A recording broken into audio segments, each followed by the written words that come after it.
Up for if you compose yourself enough to give an opening statement, and with good composed. reason, and then we'll take questions. Yeah, no, I think I'm composed. I think I'm really, really proud of those kids. And, I told you out there on the field, and I've said to people the last week or so, I don't think I've ever seen a team and a campus and a city as in need of a win as this football team, this university, and Natchitoches did. I think it just allows everybody to kind of take a sigh of relief and lets people know that this football program that this city and this campus loves so much is still alive and well, and we're going to be A-OK.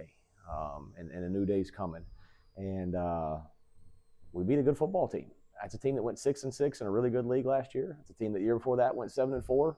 And I give our kids a lot of credit for it. They're united. They care about each other. They're tough.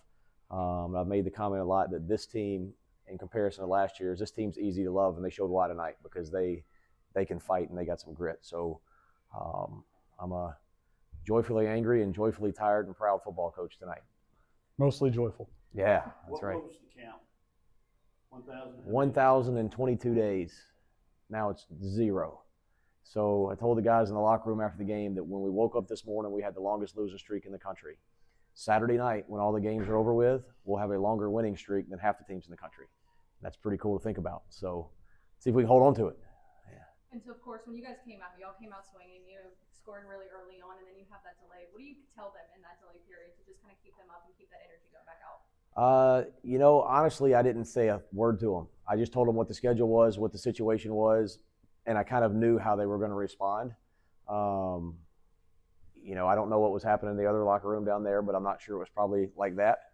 But I trust these guys. Even though they're so young and so immature and so inexperienced, they've kind of proven to me time and again that they know how to handle adversity, and they kind of took it on themselves to handle it the right way. So all I did was give them the schedule, and I told Kevin Boston, our AD, walking off the field during the lightning delay, that in that moment I knew we would win the game because I knew how my guys were going to respond because they're tough. They're just tough kids. It's 13-0. It's 13-10 in almost the blink of an eye. You talk about that toughness. 12-play, 66-yard drive. Colby Burrell had about half of it on one pretty incredible play. And I know you and I talked about it. That's a guy you came in very high on because he's been through tough days as a player, tough days as a person, and tough days within this program, and he gets a chance to come out. Yeah, he's a tough nut, and he loves this team. In the spring practice, we gave him our most improved award because a year ago, he really battled some injuries, was in and out, and I think he was kind of struggling to maybe find his identity with this team and this new culture.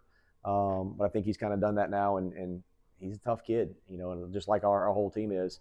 But I didn't know that's what it was. 12 plays, 66 yards. I don't think we did that all last year, the whole year. We had a couple of drives late in the game when we had to have them. We struggled some on offense. It wasn't pretty by any means, but we put together some things that we didn't do in 12 games last year. So it was exciting stuff to see. And I was proud of our offensive line. They in the games late, and we needed to grind it out and get some first downs. They put the game on their back, and they did it. And I've made no secrets publicly that last year that group was atrocious, is the word I've used a lot.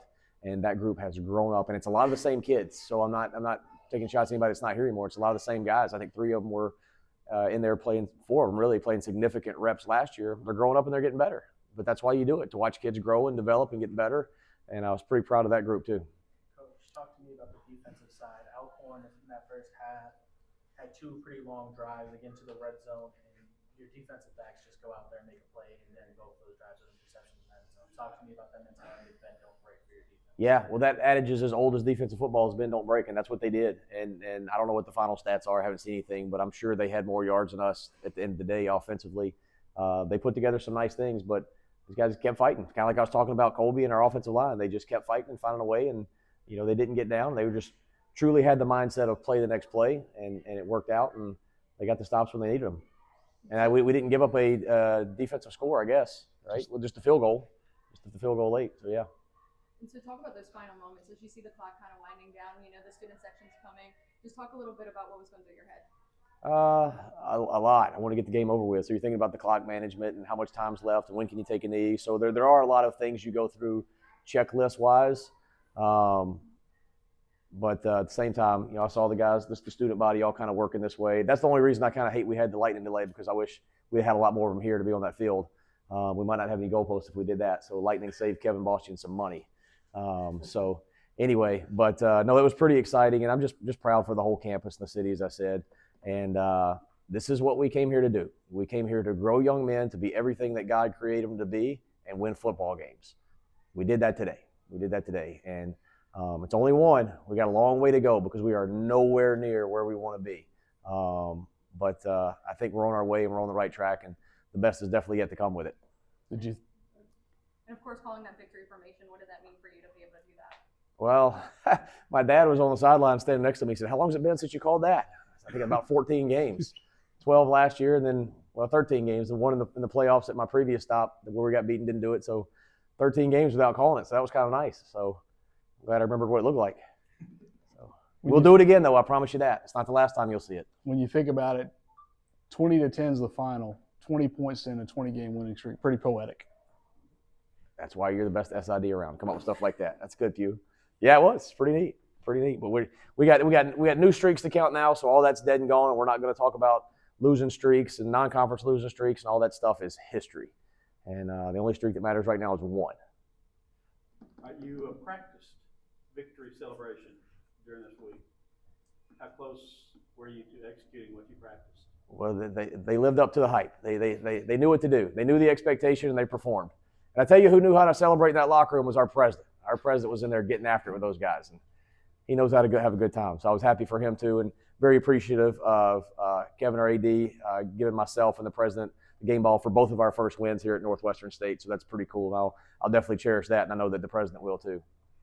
I know in the spring we talked about how you guys have one of the youngest teams in the country.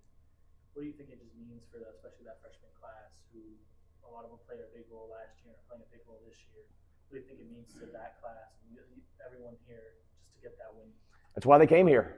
That's exactly why they came here. You know, the last two freshman classes came here 100% on blind faith because there was nothing really to grasp a hold of. You know, no promises of championships and grandeur or whatever. They knew exactly what they signed up for, and that's why they're such a special group, because they bought in, they believed, and you know, the key now is just keep them getting better, keeping them here, which I think they will, because I think they see things a little bit bigger. You recruited a different type personality in this class that's going to want to stay and develop and see this thing through. And by the time they graduate, they'll have a lot of nights just like this. Coach, congratulations and thanks for your time. All right. Thank you, guys. Appreciate it.